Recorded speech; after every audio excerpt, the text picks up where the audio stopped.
alat transportasi yang dimiliki semua orang adalah kaki. Karena itu, yang harus dibangun pertama adalah kaki.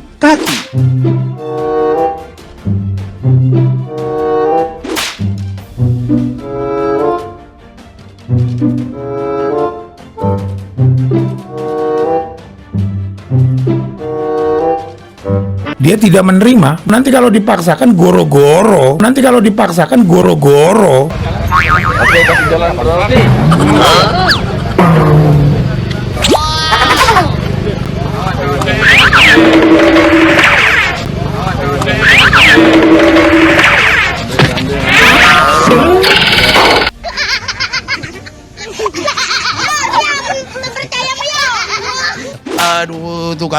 Aduh, tukang ngandong.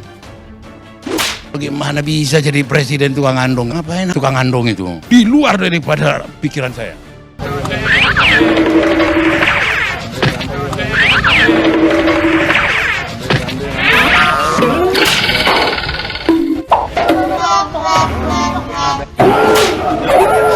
Dia tidak menerima. Nanti kalau dipaksakan goro-goro.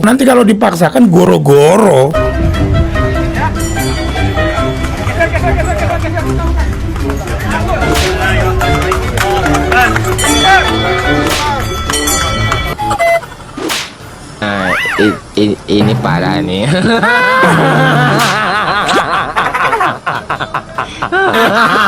Tenang.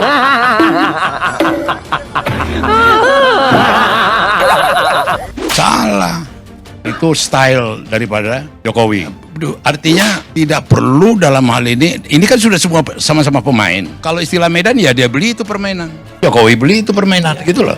Ya udah, belum lagi waktu Prabowo 2014. Prabowo itu dalam satu acara makan di hotel restoran Jepang di Grand Hyatt, Prabowo ngomong ke Luhut. Waktu itu yang makan Luhut, Hasyim, Hotma Panjaitan, temen. Aku tanya ke Jokowi, Mas sudah dengar cerita Prabowo sama Luhut? Oh sudah, andongnya saya sudah suruh kirim. Andong yang mana? Yang untuk kirap budaya. Di luar daripada pikiran saya. SBY sudah bikin skenario, habis dari MPR, bisa sambut di istana. Butuh waktu 1 jam. Apa yang terjadi? Jokowi berhenti di Bundaran HI, naik andong dia 3,5 jam keliling-keliling di Monas. Tak ada urusan acaranya SBY. Hanya menunjukkan Prabowo kalau lihat televisi, dia lihat tukang andong. Enggak, ini aku apakan? Aku apakan ini stylenya. Ini aku kasih tahu stylenya, yaitu Jokowi. Kode alam, delman yang Anies naiki tidak mau jalan. Oke, kasih jalan bro.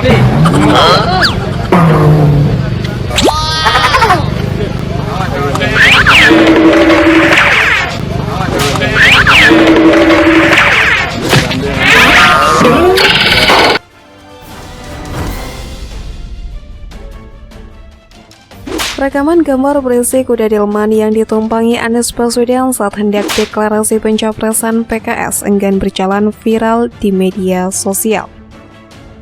Dalam video yang viral tersebut terlihat Anies bersama Ketua DPW PKS Hoirudin duduk bersebelahan di kursi belakang.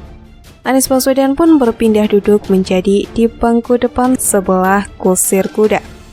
Saat hendak berangkat, kuda tersebut tampak diam dan enggan mau bergerak. Tidak lama setelah itu, kuda malah berjalan mundur dan hampir menabrak pembatas jalan. Beberapa orang pun tampak menarik roda dan tali agar kuda tidak mau bergerak maju.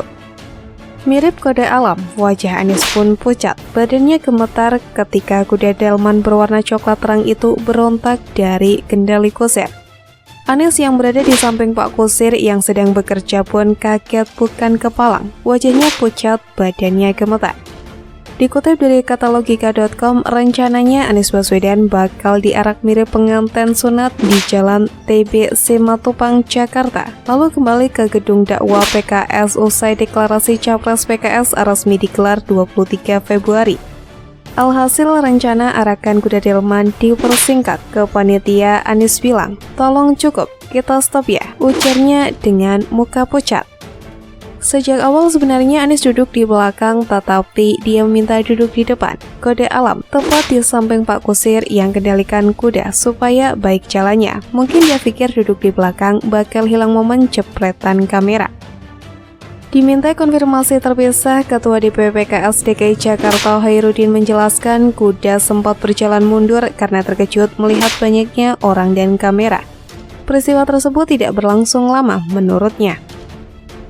Karena banyak wartawan dan kamera di depan kuda dan tidak ada ruang kuda buat melangkah, jadi kuda penarik delman mundur sekitar 50 cm, kata Khairuddin saat dihubungi 24 Februari. Selain itu, Khairuddin mengatakan kontur jalan di titik keberangkatan Anies dan kawan-kawan cenderung curam. Dia meyakini kondisi tersebut juga mempengaruhi respon kuda. Sementara itu, Partai Demokrat meminta peristiwa tersebut tidak dikaitkan dengan hal semacam mitos. Peristiwa kuda delman tersebut menurutnya adalah hal yang biasa, clean and clear. Karena banyaknya sorotan kamera dan kerumunan yang membuat kuda sedikit panik, apalagi kontur jalannya yang memang seperti itu, cenderung curam di titik keberangkatan. Ini peristiwa biasa yang tak perlu ditanggapi berlebihan, kata Deputi Bapilu DPP Partai Demokrat Kamhar Lakumani saat dikonfirmasi Jumat 24 Februari 2023. Kamhar menyebut berlebihan jika ada pihak yang mengaitkan mundurnya kuda delman Anies dengan tanda alam menjelang pemilu 2024. Kamhar pun meminta peristiwa tersebut tidak dikaitkan dengan pemilu. Jika kemudian ada pihak-pihak yang memberikan tafsir terhadap peristiwa tersebut dengan tanda-tanda alam apalagi dikait-kaitkan dengan pemilu, ini lebay, seolah-olah mengerti bahasa kuda, ujar Kamhar. Menurutnya, kedua hal tersebut merupakan konteks yang berbeda dan tidak berhubungan, tafsir liar di media sosial. Lanjut, Kamhar tidak mendapat tempat di sistem politik demokrasi. Dikit-dikit dengan politik dan pemilu yang beda konteks dan tidak berhubungan sama sekali. Tafsir liar seperti ini hanya mungkin terjadi pada kehidupan politik feudal. Pada sistem politik demokrasi yang berbasis rasional, ini anakronis atau tak ada tempat, ujarnya. Seperti yang diketahui, bakal calon presiden atau capres Anies Baswedan memang mendatangi kantor DPP PKS Jakarta Selatan Kamis 23 Februari. Anies beserta iring-iringan datang dengan menggunakan delman. Anies dari kediamannya memulai iring-iringan delman dari bumi perkemahan dan geraha wisata atau Buperta Ragunan menuju kantor DPP PKS.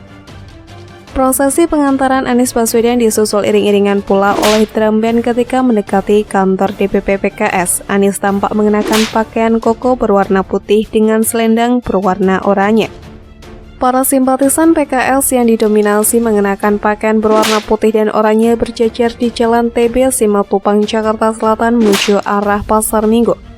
Mereka tampak membawa beberapa macam atribut dukungan mulai dari bendera, spanduk hingga poster bertuliskan dukungan terhadap Anies Baswedan sebagai capres pada Pilpres 2024. Di antaranya Anies Baswedan menang, Anies untuk Presiden RI, Pak Anies Presiden pilihan kita, PKS menang, Anies Presiden.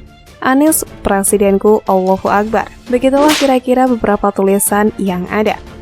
Kedatangan Anies beserta rombongannya disambut meriah setibanya di kantor DPP PKS sekitar pukul 13.40 oleh Presiden PKS Ahmad Syahiku, Sekretaris Jenderal atau Sekjen PKS Habib Abu Bakar Al-Habsyi, hingga jajaran pengurus PKS lainnya.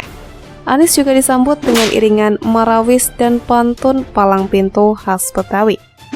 Belum lama ini memang PKS menggelar Musyawarah Majelis Syuro atau MMS ke-8 di kantor DPP PKS Jakarta. Ketua Bidang Humas DPP PKS Ahmad Mabruri mengatakan, PKS dalam musyawarah tersebut akan membahas beberapa agenda terkait dengan persiapan partainya menjelang pemilu 2024, baik Pileg, Pilpres maupun Pilkada, termasuk akan menentukan nama bakal calon presiden pada pemilu 2024, ujarnya.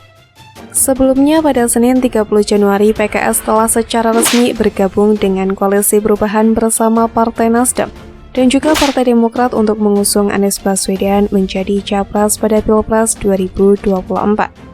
Pada hari Jumat 27 Januari, Wakil Ketua Majelis Syuro Partai Keadilan Sejahtera Sohibul Iman menegaskan sikap partainya mendukung mantan Gubernur DKI Jakarta Anies Baswedan sebagai calon presiden pada pemilu 2024.